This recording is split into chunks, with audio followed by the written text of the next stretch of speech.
Övladlığa götürmək tək uşağa ailə, ev bəxş etmək deyil. Onun həmçinin cəmiyyətə faydalı olan şəxsiyyət kimi yetişdirilməsində vacib rol oynayır. Valideynlər valideyn himayəsindən məhrum olunmuş uşağı övladlığa götürən zaman onun təlim-tərbiyəsi ilə məşğul olur, onun tələbatlarını ödənməsində iştirak edir. Həmçinin onun psixi, emosional inkişafının irəlilənməsinə kömək edirlər və bu zaman uşaq özünü ailədə xoşbəxt hiss edir.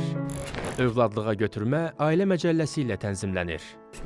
Ailə Məcəlləsinin 118.1-ci maddəsinə əsasən övladlığa götürmə 3 mərhələdə həyata keçirilir. Birinci mərhələ övladlığa götürmək istəyən şəxslərin uçotunu alınması, ikinci mərhələ övladlığa götürmənin uşağın mənafeyinə uyğunluğunun müəyyən edilməsi, üçüncü mərhələ isə övladlığa götürmə ilə bağlı məhkəmə qərarının qəbul edilməsidir. Birinci və ikinci mərhələ Əmək və Əhalinin Sosial Müdafiə Nazirliyi tərəfindən həyata keçirilir.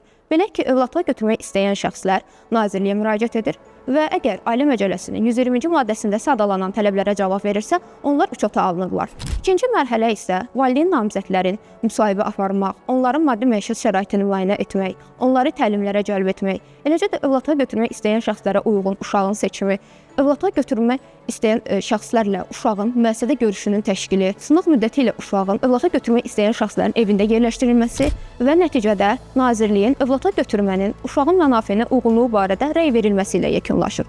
Rəy alınmış vətəndaşlar uşağın yerləşdiyi ərazi üzrə məhkəməyə müraciət edirlər. Məhkəmə qərarı qanuni qüvvəyə mindikdən sonra övladlığa götürülən uşaqlarla övladlığa götürülən şəxslərin valideyn hüquq və vəzifələri yaranır.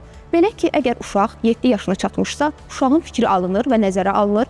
10 yaşına çatmış uşağın razılıq verməsi isə mütləqdir. Nazirlik uşaq övladlığa verildikdən sonra monitorinq aparır. Monitorinqin aparılmasına məqsəd uşağın ailədəki vəziyyətinin, onun əqli, psixoloji vəziyyətinin öyrənilməsidir. Övladlığa götürmə prosesində 4-6 yaş arası uşaqları, onların övladlığa götürülməsi barədə həyat hekayəsini danışmaq tövsiyə olunur.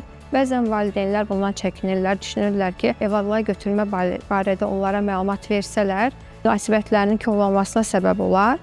Lakin bu belə deyil. Biz bütün mərhələlərdə, yəni övladlığa götürmənin bütün mərhələlərində valideynlərə, valideyn namizədlərə bu barədə tövsiyələr veririk. Bu övladlığa götürmə məsələsini uşaqlara bu yaş aralığında vermək tövsiyə olunur. Həmçinin bu zaman uşaqlara oyun formasında, yuxu öncəsi nağıl formasında onların yaşlarına uyğun tərzdə bildirilməsi daha münasibdir. Uşaqlar övladlığa götürüldüyü zaman bu zaman valideynlərlə uşaqlar arasında olan münasibət, bağlılıq, emosional bağ möhkəm olması üçün hər iki tərəf buna çalışmalıdır. Belə olan halda uşaq ailədə daha sevgi ilə böyüyər və həmçinin özünü güvəndə və təhlükəsizlikdə hiss edər.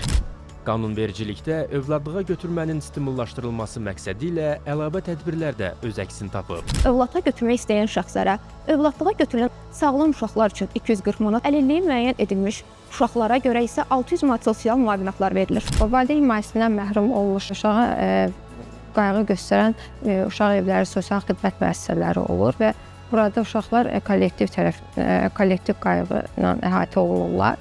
Övladlığa götürmə isə qayğıdan kənar qalmır, valideynlər tərəfindən atılmış və himayə götürməyən uşaqların övladlığa götürmə prosesini həyata keçirir. Hər bir uşaq ailə mühitində böyüməyə və inkişaf etməyə, daim ailə qayğısı ilə əhatə olunmağa layiqdir.